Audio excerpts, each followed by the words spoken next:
주제 설교에 비해서 강해 설교를 통해서 얻을 수 있는 유익이 있다. 그래서 제가 그게 뭡니까? 이렇게 물어보니까 주제 설교를 하다 보면 성경 전체를 빠지지 않고 계속해서 쭉 이어서 하지 않습니까? 그래서 그 강해 설교를 하면, 그런데 이제 주제 설교를 하면은 본문을 고르게 됩니다. 내가 선택하게 됩니다. 그래서 여기서 이렇게, 여기서 저렇게 이렇게 선택을 하기 때문에 선택된 본문을 통해서만 하나님을 보게 됩니다. 그래서 어떤 면이 있는가 하면 설교자의 의도에 따라서 그 성경 내용이 포장된 이미지가 될 수도 있고 때로는 이제 과장이 될 수도 있습니다. 예를 들어서 이제 복에 대해서 말씀을 드린다 하면 복에 대한 이제 여러 가지 성경 관련 본문이 얼마든지 이제 나올 수 있고 그것을 전체적인 맥락에서보다 설교자의 입장에서 이렇게 표현할 수 있습니다. 그런 문제점이 있는데 강해 설교는 그렇게 되지가 않습니다. 왜냐하면 이제 전체적인 맥락 속에서 계속해서 이야기가 이어져 나가기 때문에 이 사건이 전체적인 맥락에서 어떤 의미를 가지는가 하는 것을 보지 않을 수가 없습니다. 그리고 이제 성경 속에서는 그 인물들이 계속 성공만 하는 것이 아니고 때로는 실패하는 것도 나오고 때로는 나쁜 일도 당하고 슬픈 일도 나오고 성경은 늘 좋은 일만 얘기하지 않습니다. 우리가 실제적인 삶의 내용들을 쭉 이렇게 살펴볼 수가 있습니다. 그래서 이제 강해 설교를 통해서 성경을 볼 때 상당히 균형적인 시각으로 우리가 볼 수가 있습니다. 이게 이제 강해 설교의 장점이기도 합니다. 사람이 태어날 때가 있고 죽을 때가 있는데 창세기는 그 사람의 모든 굴곡을 가감없이 다 얘기를 하십니다. 하나님께서 천지를 창조하시고 인간들이 죄를 범하고 타락해서 참 처참한 상황이 됐지만 그 가운데서 하나님께서 하나님의 사람을 부르시고 아브라함을 부르시고 그 아브라함을 시작해서 이삭과 야곱을 통해서 하나님의 나라를 이루어가는 그 내용이 창세기의 내용입니다. 그런데 아브라함은 믿음의 조상임에도 불구하고 그가 실수하고 실패한 얘기들이 성경에 너무나 많이 나옵니다. 너무나 많이 나옵니다. 야곱도 마찬가지입니다. 야곱이 그 처음 시작이 발 뒤꿈치를 잡는 자, 다시 말씀드려서 속이는 자라는 의미인데 그 속이는 자였던 야곱이 조금씩 변화해가는 모습이 성경에서 나옵니다. 근데 그 사이에 얼마나 많은 실수를 하고 얼마나 나쁜 그 실패를 합니까? 결국 거룩한 영광의 모습으로 야곱이 죽음을 당하게 되는 그 장면까지 우리가 이제 보았습니다. 창세기 50장에는 세 개의 장사에 대해서, 죽음에 대한 장사에 대해서 얘기를 하고 있습니다. 그런데 그 세 개 중에서 두 개는 실제 장사에 관한 얘기고 또 하나는 상징적인 장사에 관한 얘기입니다. 사람에게 있어서 죽음이라는 것은 우연히 일어나는 것이 아니고 약속된 일입니다. 히브리서 이제 9장 27절 말씀 한번 보여주십시오. 한 번 죽는 것은 사람에게 정해진 것이요 그 후에는 심판이 있으리니, 이게 하나님께서 우리에게 말씀하신 명확한 내용입니다. 약속된 것이 뭔가 하면 죽음이 있고 그리고 심판이 있습니다. 오늘 이제 창세기 50장에 나오는 세 개의 죽음에 대해서 오늘은 이제 두 개를 살펴보려고 합니다. 두 개의 장사를 볼 텐데, 지난 시간에 우리가 이제 야곱이 숨을 거두는 장면을 살펴봤습니다. 여러분 기억하실지 모르겠는데 그 숨을 거둘 때 마지막에 했던 게 뭡니까? 하나님을 경배하는 거, 예배하는 거였지 않습니까? 그 야곱이 죽을 때 기쁨과 감사로 예배하면서 조용히 눈을 감고 그 삶을 마감합니다. 그러니까 이제 손에 들고 간 거 아무것도 없습니다. 빈손으로 갑니다. 남긴 게 있습니다. 뭘 남겼는가 하면 12아들을 남겼습니다. 그리고 그 12아들이 바로 이스라엘 하나님의 나라가 되고, 그리고 또 남긴 것이 하나 더 있는데 그 하나님의 나라에 대한 축복입니다. 야곱이 그걸 남겼습니다. 그 두 가지를 남고 눈을 감았습니다. 이제 1절 말씀부터 한번 보도록 하겠습니다. 같이 한번 읽겠습니다. 시작. 요셉이 그의 아버지 얼굴에 굽으려 울며 입맞추고, 요셉이 흘린 눈물에 대해서 성경이 여러 번 언급을 하는데 이 장면은 6번째입니다. 요셉이 우는 6번째 내용인데, 사람은 언젠가는 죽습니다. 그리고 그 사람을 사랑했던 사람들은 깊은 상실감을 느낄 수밖에 없습니다. 가질 수밖에 없습니다. 그래서 때로는 우리 가슴이 무너지는 것처럼 아프기도 하고 미어지기도 하고 그렇습니다. 삶에 있어서 슬픔이라는 것은 굉장히 일반적입니다. 여러분도 아마 사랑하는 사람을 보내면서 그런 상실감을 경험해 보신 적이 있을 겁니다. 그런데 죽음에 있어서 성도들의 슬픔은 좀 다릅니다. 일반 슬픔과는 좀 다릅니다. 데살로니가 4장 13절 말씀 같이 한번 읽겠습니다. 시작. 형제들아, 자는 자들에 관하여는 너희가 알지 못함을 우리가 원하지 아니하노니 이는 소망 없는 다른 이와 같이 슬퍼하지 않게 하려 함이라. 사도 바울이 먼저 죽음을 뭐라고 얘기하고 있습니까? 잔다, 잠자는 것이라고 얘기를 합니다. 그래서 우리가 슬퍼하면서 흘리는 눈물은 세상 사람들이 흘리는 눈물과는 조금 다릅니다. 사람이 죽으면 그 사람을 사랑하는 사람들이 당연히 이제 눈물을 흘리는데 앞에서 제가 말씀드린 것처럼 상실감이 있습니다. 그런데 지금 사도 바울이 말하는 것처럼 세상 사람들이 흘리는 눈물은 조금 의미가 좀 다릅니다. 여러분 한번 생각해 보시기 바랍니다. 성도가 아닌 믿지 않는 사람이 죽었을 때 사람들은 왜 울까요? 왜 슬퍼할까요? 왜 눈물을 흘립니까? 상실감, 물론 이제 상실감을 가지고 있습니다. 그런데 그 외에는 어떤 거를 여러분 느끼셨습니까? 제가 봤던 것은 어떤 건가 하면 억울함입니다. 아이고, 억울해서 어떻게 해? 하는 슬픔을 가지고 있습니다. 또 어떤 것들이 있습니까? 불쌍하다. 얼마나 불쌍해. 안타까워하고 그런 감정이 있습니다. 평생 그렇게 힘들게 사셨는데 다리 한번 펴지 못하고 저렇게 돌아가시니 아이고 불쌍해라, 억울해라. 그렇게들 많이 웁니다. 그리고 또 젊은 사람이 죽으면 앞날이 창창한데 안타깝다, 불쌍하다 하는 눈물을 흘리기도 합니다. 하나님께서 사람들에게 공감하는 능력을 주셨습니다. 그게 필요합니다.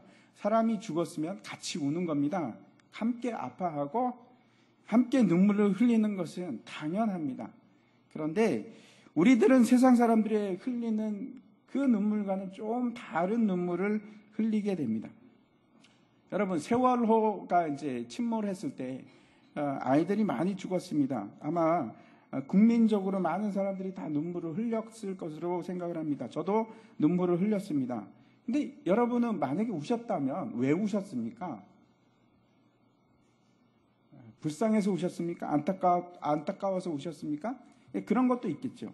그런데 그 이상의 우리에게는 슬픔이 있습니다. 그렇지 않습니까? 그거와는 좀 다른 차원의 슬픔이 있습니다. 예수님께서 나사로가 죽었을 때 눈물을 흘리셨습니다. 왜 예수님께서 우셨을까요? 뭐라고 생각하십니까? 왜 그렇다고 생각하십니까? 나사로가 너무 불쌍해서? 아니면 나사로가 죽었기 때문에 다시는 볼 수 없다는 그 상실감 때문에 우셨습니까? 그렇지 않습니다. 왜 그런가 하면 예수님께서 곧 나사로를 살리셨습니다. 상실감이 있어서 우신 게 아닙니다. 불쌍해서 우신 것도 아닙니다. 그럼 왜 우셨습니까? 너무 불쌍해서도 아니고 이제 영영 만나지 못할 것 같아서 우신 것도 아닐 텐데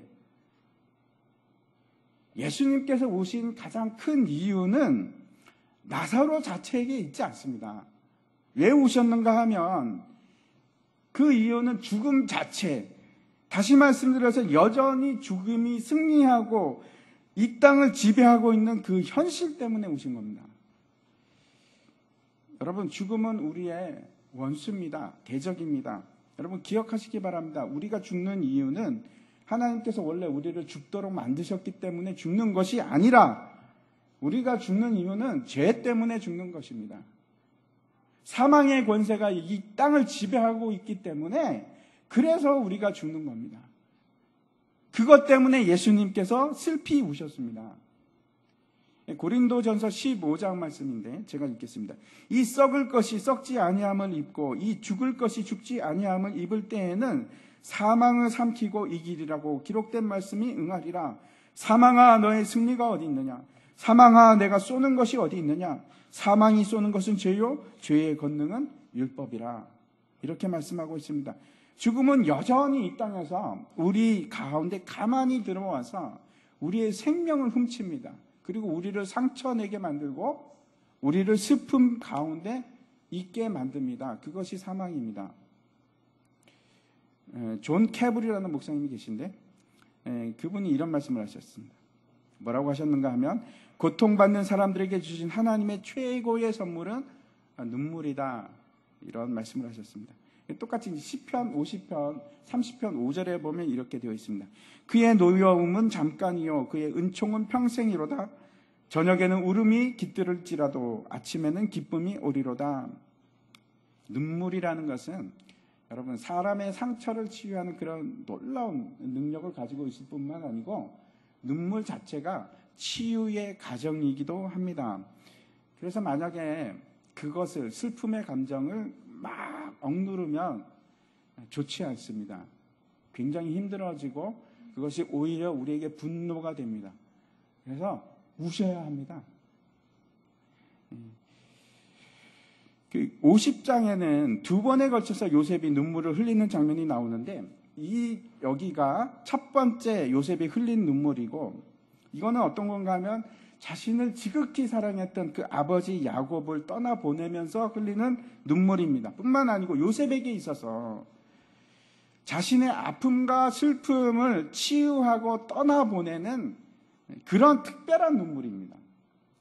이것으로 그의 고생과 어려움과 힘들었던 것이 이제 다 정리가 되기 시작하는 겁니다.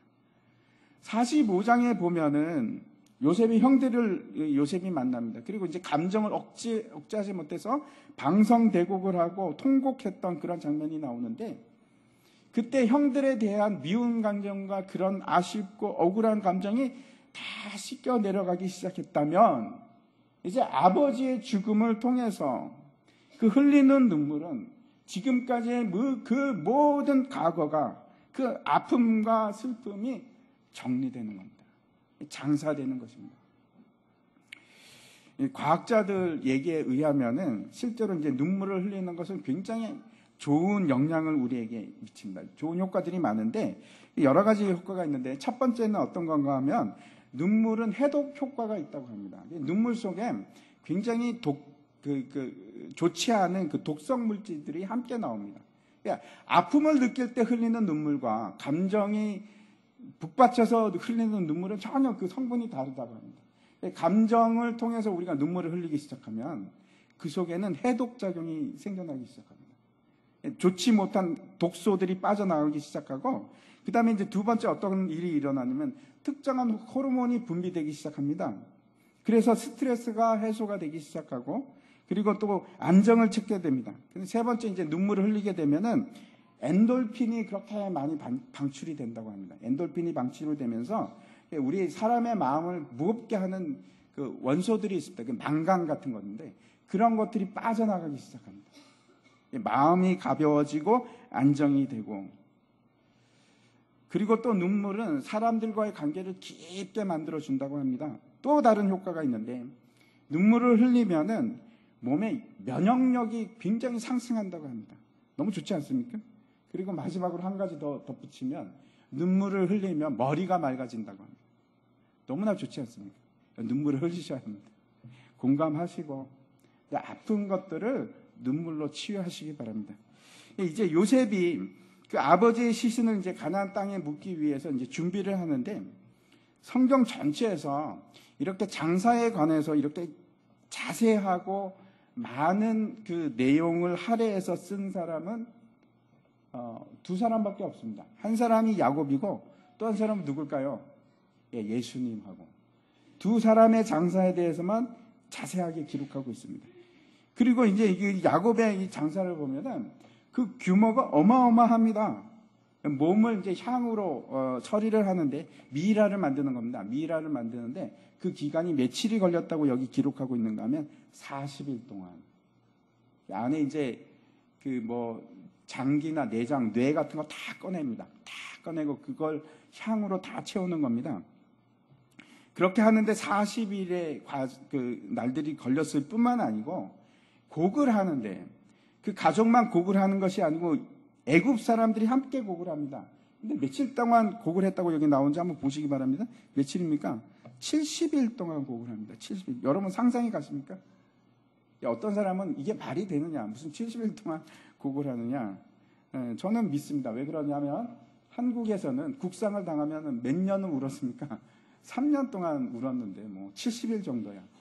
지금 야곱이 죽었는데 애굽의 국상을 치르는 겁니다. 70일 동안 곡을 하고, 그리고 이제 가나안 땅에 묻기 위해서 야곱이 이제 야곱을 그 시신과 함께 요셉의 가족과 온 그 무리들이 움직이기 시작하는데 7절부터 9절까지 말씀을 같이 한번 읽겠습니다. 시작. 요셉이 자기 아버지를 장사하러 올라가니 바로의 모든 신하와 바로 궁의 원로들과 애굽 땅의 모든 원로와 요셉의 온 집과 그의 형제들과 그의 아버지의 집에 그와 함께 올라가고 그들의 어린 양들과 양떼와 소떼만 고센 땅에 남겼으며 병과 기병이 요셉을 따라 올라가니 그 때가 심히 컸더라. 성경에 나오는 가장 웅장한 장례식입니다. 제가 이 장면을 보면서 다시 한번 야곱에 대해서 생각을 해봤습니다. 야, 이 야곱이 도대체 어떤 사람이기에 창세기에서 어떤 존재감을 가지고 있기 때문에 이렇게 이 야곱에 대해서 얘기를 하고 있을까? 그래서 야곱이 창세기에서 어느 정도의 분량을 차지하는지 한번 살펴봤습니다. 창세기가 전체 페이지 수가 96페이지입니다. 보통 성경, 우리가 가지고 있는 성경이. 근데 무려 야곱의 출생부터 이 장사까지의 내용이 얼마나 되는 줄 아십니까? 52페이지입니다. 반이 넘습니다. 다시 말씀드려서 이 야곱의 얘기는 창세기의 반 이상을 차지한다면 제가 그런 생각이 들었어요. 물론 이제 그 속에는 요셉의 얘기도 포함되어 있지만 어쩌면 야곱이 창세기에서 가장 중요한 인물이 아닐까, 그런 생각이 듭니다. 야곱을 통해서 이스라엘이라는 그 나라가 민족의 아버지가 되고 야곱이 이스라엘이라는 나라가 탄생하게 됩니다. 심지어는 이제 여기 보면 바로의 모든 신하와 애굽의 모든 원로들이 함께하는 그런 장례를 치를 뿐만 아니고 그 행렬을 보호하기 위해서 병거와 기병까지, 무장한 군인들까지 에스코트를 하면서 그렇게 장례식을 진행을 합니다. 참 대단한 일입니다. 인물입니다. 야곱은. 재미있는 것은 모세에 의해서 이스라엘이 출애굽을 할 때도 아주 똑같은 단어들을 사용을 합니다. 지금은 이제 군대의 호위를 받으면서 지금 가나안 땅으로 가는데 그때는 어떻게 됩니까? 바로의 군대가 추격을 합니다. 그때는 아이들과 짐승들과 소떼, 양떼들과 함께 갔는데 지금은 아이들과 동물들은 남겨두고 갑니다. 그것만 다릅니다. 그리고 모든 상황이 비슷합니다. 그래서 이것을 보면은 당연히 출애굽이 연상이 되는데 10절을 보면은 이것이 바로 출애굽 사건이구나 하는 것을 명확하게 알 수 있습니다. 왜 그런가 하면 지명 때문에 그렇습니다. 10절 한번 보시기 바랍니다. 같이 읽겠습니다. 시작. 그들이 요단강 건너편 아닷 타작 마당에 이르러 거기서 크게 울고 애통하며 요셉이 아버지를 위하여 7일 동안 애곡하였더니, 여기서 이제 요단강 건너편 아닷 타작 마당이라는 곳이 어딘지 우리 잘 모릅니다. 그냥 추측만 할 뿐입니다. 근데 중요한 구절은 뭔가 하면 요단강 건너편이라는 구절입니다. 왜 저런 말을 썼을까? 만약에 한번 생각해 보십시오. 애굽에서 가나안 땅으로 직행을 해서 그냥 가면 요단강을 건넙니까? 안 건넙니까? 건널 필요가 없습니다. 그런데 요단강 건너편이라는 구절을 썼다는 것은 반드시 그 개념 속에서 강을 건넜다 하는 개념이 들어있지 않습니까? 그러면 이게 도대체 뭔가 하면 지금 아닥 타작 마당에는 그 호상객들, 그러니까 그 무리들은 머물러 있고 나머지 12아들은 그 야곱의 시신을 가지고 막벨라 굴로 가는 겁니다. 근데 그 사이에 어떤 일이 있었습니까? 요단강을 건너는 사건이 있었다는 겁니다. 그렇다면 지금 요셉의 행렬은 직접 바로 가나안 땅으로 들어간 것이 아니고 삥 둘러서 요단강을 건너서 들어가게 됩니다. 그 경로가 어떤 경로일까요? 출애굽 때의 경로입니다. 출애굽 때의 경로를 왜 요셉이 택했을까?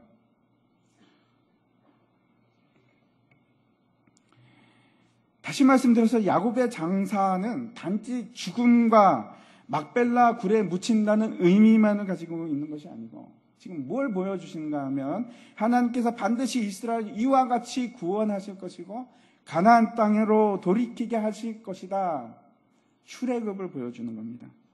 그리고 하나님께서 그 약속하셨던 가나안 땅으로 돌이키게 하리라는 말씀의 성취를 지금 야곱을 통해서 야곱의 죽음을 통해서 우리에게 보여주고 지금 야곱의 아들들에게 보여주는 겁니다.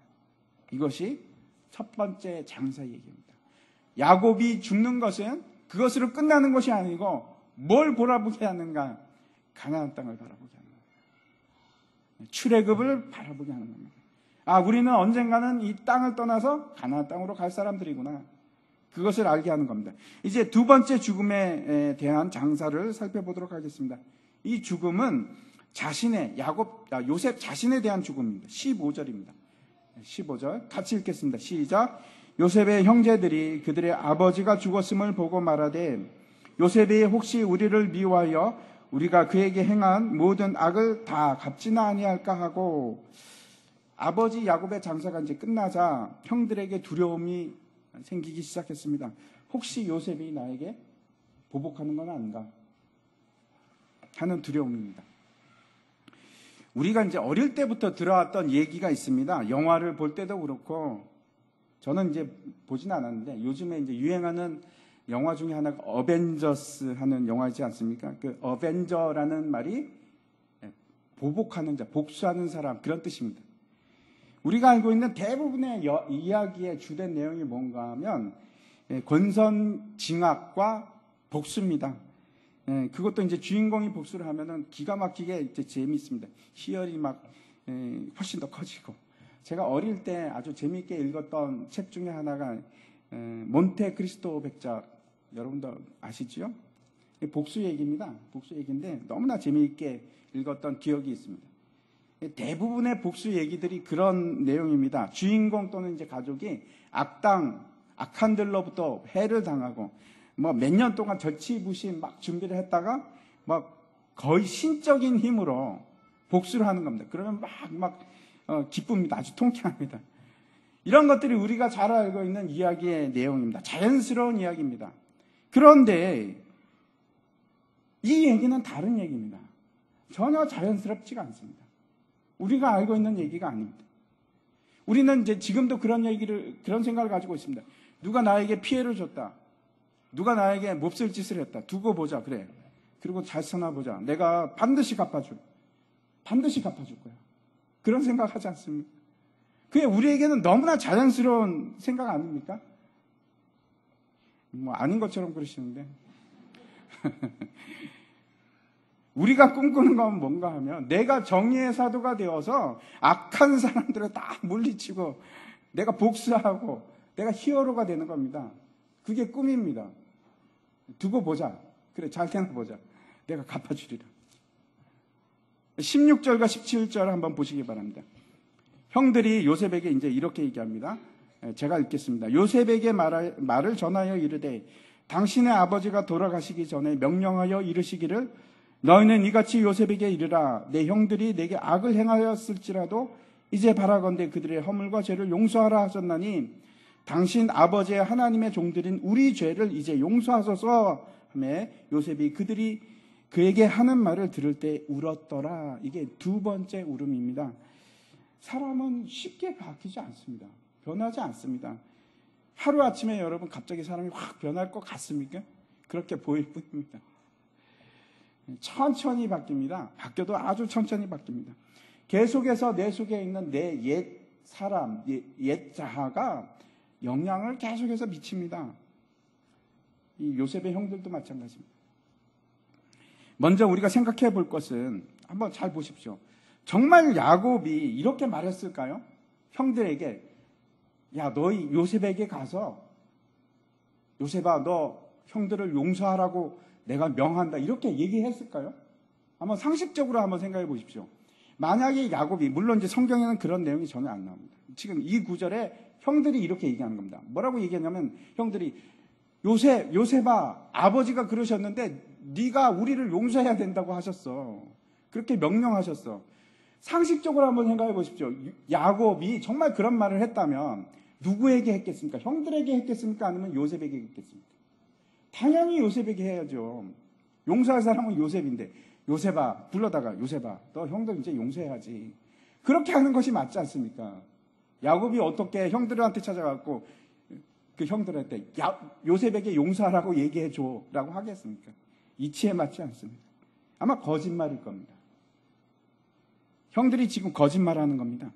왜 이럴까요? 도대체 왜 형들이 이러고 있는 겁니까? 요셉이 앞에서 형들에게 분명히 당신들을 다 용서한다고 얘기합니다. 45장입니다. 제가 다시 한번 읽겠습니다.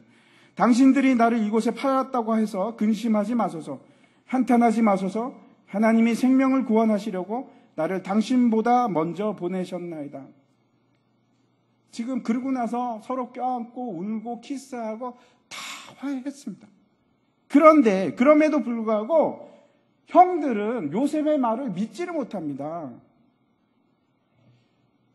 요셉이 그들에게 먹을 걸 주고 거처를 주고 사랑해주고 보호해줬는데 그럼에도 불구하고 죄를 용서해 준다는 말을 믿지를 못하는 겁니다. 못 믿는 겁니다. 여러분은 어떻습니까? 여전히 우리에게도 그런 불안이 있지 않습니까? 하나님 회개합니다 라고 기도를 했음에도 불구하고 여전히 우리는 의심합니다. 하나님이 죄를 사해 줬을까? 에이, 그 죄를 어떻게 사해 줘? 내가 몇 마디 말한다고 해서 하나님이 사해 주실까? 여러분, 그런 의심이 있지 않습니까? 정말 용서하셨을까? 여러분, 예수님께서 십자가에 죽으심으로 말미암아 우리는 죄 사함을 분명히 받았습니다. 그래서 그 누구도 우리를 정죄할 수 있는 사람은 아무도 없습니다. 아무도 없습니다. 우리의 생각과는 달리 우리가 주님께 회개하는 그 순간 우리의 모든 죄는 다 사함을 받았습니다. 믿으십니까? 의심하시죠? 에이, 내가 얼마나 큰 죄를 지었는데 내가 몇 마디 한다고 하나님께서 용서해 주실까? 불안하십니까? 어떻게 그럴 수 있어? 에이, 그거 아니지 라고 생각하십니까? 제가 어떻게 그렇게 쉽게 사라져? 아니요, 우리 죄는 결코 쉽게 사라진 것이 아닙니다. 예수님께서 그 죄를 없애기 위해서, 사시기 위해서 엄청나게 심한 죽음의 대가를 치르셨습니다. 쉽게 얻은 것이 아닙니다. 결단코 간단하지 않습니다. 우리가 죄사함을 받은 것은 예수님의 그 기나긴 고통의 결과입니다.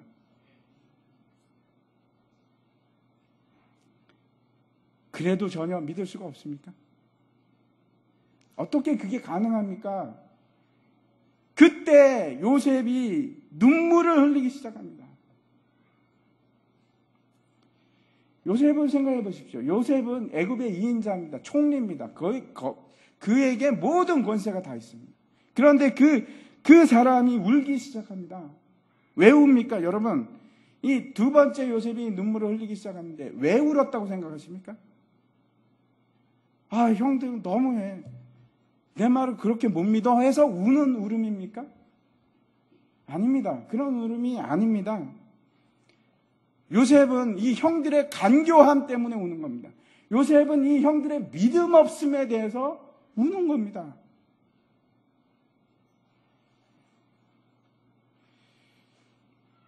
여러분, 예수님께서 지금도 저와 여러분 때문에, 저와 여러분의 믿음 없음 때문에, 죄사함을 믿지 못하는 그 믿음 없음 때문에 예수님께서 지금도 눈물을 흘리고 계실지도 모릅니다. 그게 아닌데. 내가 너를 위해서 피를 흘리면서 내가 죽었는데, 죄값을 다 치렀는데 또는 믿지 못하는 거예요.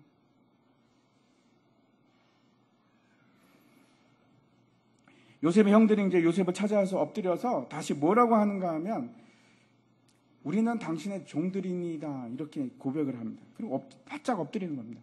그때 이제 요셉이 한 말을 보시기 바랍니다. 19절과 20절인데 같이 한번 읽도록 하겠습니다. 시작.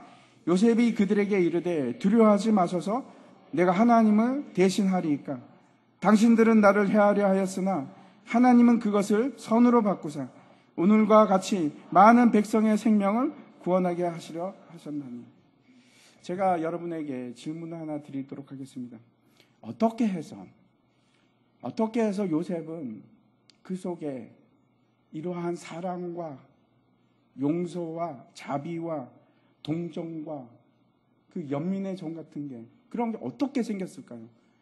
이게 어떻게 가능하다고 생각하십니까? 왜냐하면 요셉은 심한 고통을 당했는데 버림을 당하고 깊은 상처를 받고 배신을 당하고 그런 사람입니다. 그런데 그런 배신과 상처와 쓰라린 아픔과 고통 속에서 요셉이 어떻게 이런 사랑을 만들어낼 수 있을까? 요셉이 어떻게 이런 놀라운 용서를 만들어낼 수 있을까? 여러분 왜라고 생각하십니까?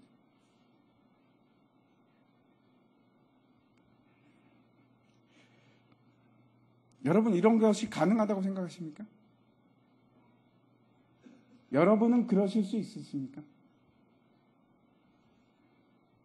지금 우리가 읽은 이 바로 19절과 20절에 그 답이 있습니다. 너무나 중요합니다. 너무나 중요합니다. 이것이 없이는 절대로 우리는 용서할 수도 없고 다른 사람을 완전히 사랑할 수도 없습니다. 한번 보시기 바랍니다. 요셉이 뭐라고 하는가 하면 내가 하나님을 대신하리까 라고 합니다. 이게 요셉의 신앙입니다. 이것이 요셉의 마음속 깊이 자리 잡고 있는 믿음이고 확신입니다. 이것이 첫 번째입니다. 한번 다음 장 넘겨주십시오. 요셉의 믿음이 뭔가, 요셉이 확신하는 거가 뭔가 하면 주관자는 하나님이십니다. 모든 일의 주관자는 하나님이십니다. 내가 아니고 다른 사람도 아니고 오직 하나님께서 이 모든 일을 주관하십니다. 많은 사람들이 이 진리를 놓치고 그렇게 살아가고 있습니다. 믿는 사람들도 그렇습니다. 여러분, 우리는 어떠한 일에 있어서도 우리는 주관자가 아닙니다. 여러분, 내가 하나님을 대신할 수 없습니다. 내가 하나님의 자리로 갈 수 없습니다. 내가 하나님 것처럼 행할 수 없습니다. 행사할 수 없습니다. 그냥 내가 할 수 있는 것은 단지 하나님께서 내게 명령하신 일을 행하는 것밖에 없습니다. 복수하고 심판하고 그러지 마십시오. 복수하고 심판하고 하는 것은 하나님의 일입니다. 우리의 일이 아닙니다. 그거를 주관하는 자는 하나님이십니다.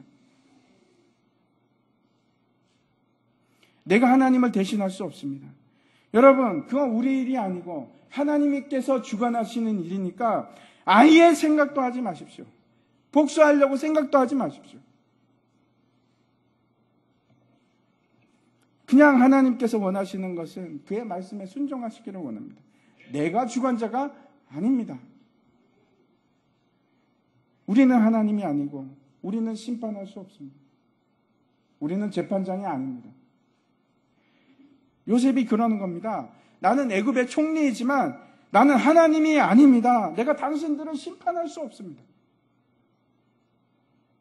때로는 우리가 기도할 때도 그럽니다. 마치 내가 주관자인 것처럼. 하나님, 이거는 이렇게 되는 것이 맞습니다. 하나님, 이렇게 하셔야 됩니다. 그냥 두말하지 마시고 이렇게 해주십시오. 그러지 마십시오. 조심하시기 바랍니다. 내가 그렇게 하는 것은 내가 하나님의 자리에 앉는 겁니다. 내가 하나님을 대신하는 겁니다. 요셉이 얼마나 저 일에 대해서 확신을 가지고 있는지 한번 보십시오. 모든 일을 주관하시는 이는 하나님이십니다. 내가 주님을 대신할 수 없습니다. 두 번째 보겠습니다. 넘겨주십시오. 요셉이 확신하는 바가 뭔가 하면 하나님께서는 악을 선으로 바꾸신다는 겁니다. 악한 상황들을 통해서 최선을 만들어 가십니다.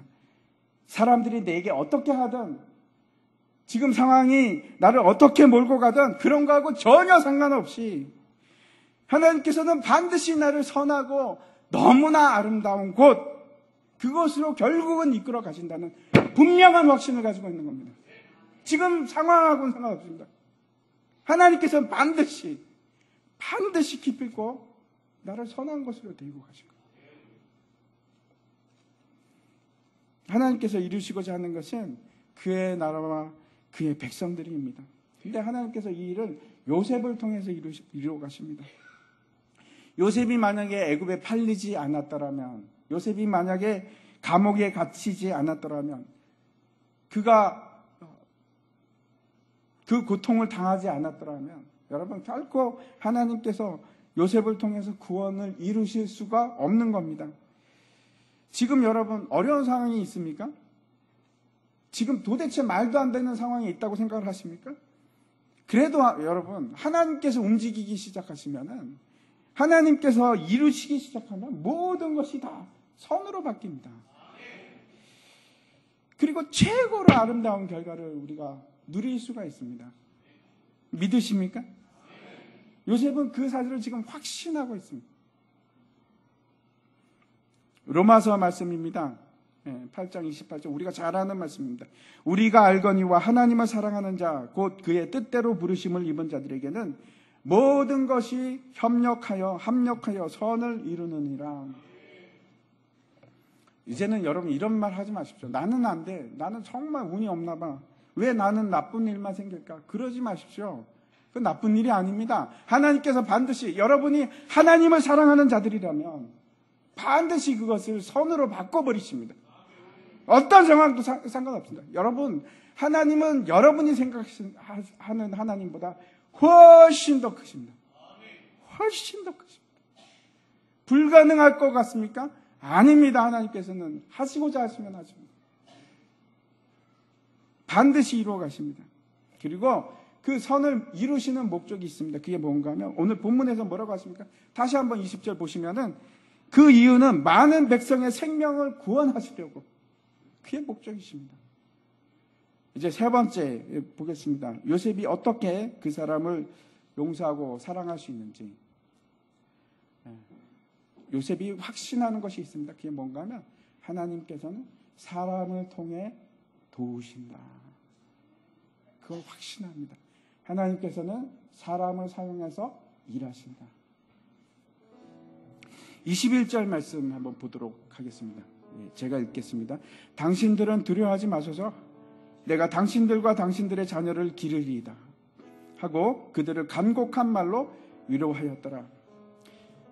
여러분, 요셉이 확신하고 있었던 것은 하나님께서는 사람을 통해서 그 일을 이루신다는 겁니다. 나를 통해서.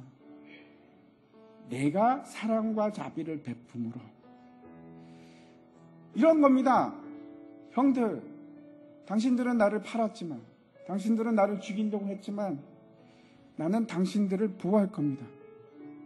나는 당신들의 자녀를 키울 것이고 지킬 겁니다. 하나님께서 그렇게 우리를 사용하시기를 원합니다. 하나님께서 우리의 아픈 고통을 사용하시고, 하나님께서 우리의 실패를 사용하십니다. 놀라우신 하나님께서 그 모든 것을 다 준비하시고 한치의 부족함도 없이, 어긋남도 없이 그걸 다 맞춰 나가십니다. 참 놀라운 일입니다. 그리고 그의 백성들을 위해서 그 일들을 사용하십니다. 여러분, 내가 아파보지 않고 어떻게 아픈 사람들을 위로하겠습니까? 여러분, 내가 실패하지 않고 어떻게 실패한 사람들을 다시 일으켜 세우시겠습니까? 요셉을 통해서 그 일을 하십니다. 요셉이 아파해보고, 요셉이 실패해보고, 그걸 사용해서 하나님의 백성들을 이루어 가십니다. 그 놀랍고 크신 하나님을 신뢰하시기 바랍니다. 요셉이 신뢰했던 것은 그 모든 일의 주관자는 하나님이시고. 한 장 넘겨주십시오. 악을 선으로 바꾸시는 하나님을 신뢰하고 또 사람들을 통해서 일하시는 하나님을 신뢰하고 그래서 보복이 아닌 사랑을 할 수 있는 겁니다. 저 믿음이 있었기 때문에 하나님께서 주관하십니다. 하나님께서 반드시 악을 선으로 바꾸십니다. 지금까지 있던 건 나에게 아무것도 아닙니다. 선으로 바뀔 것이기 때문에. 그리고 하나님께서 나를 통해서 저 사람에게 사랑을 주시는구나. 그 믿음을 가지고 있었기 때문에 사랑을 줄 수 있었습니다. 다 함께 일어나셔서 우리 마지막 찬송 같이